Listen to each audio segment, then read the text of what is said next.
Download this code from codegive.com, link in the description below. Efficiently Storing and Querying Time, a comprehensive guide.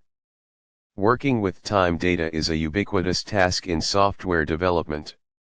Whether you're tracking user activity, scheduling events, analyzing historical trends, or managing system logs, efficiently storing and querying time is crucial for performance and accuracy. This tutorial will explore various strategies for handling time effectively, including data types, database schemas, indexing techniques, and query optimization.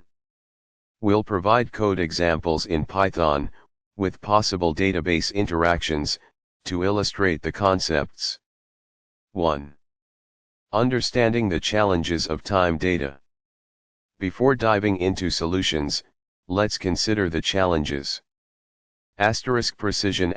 Do you need to store just the date, or do you require accuracy down to milliseconds?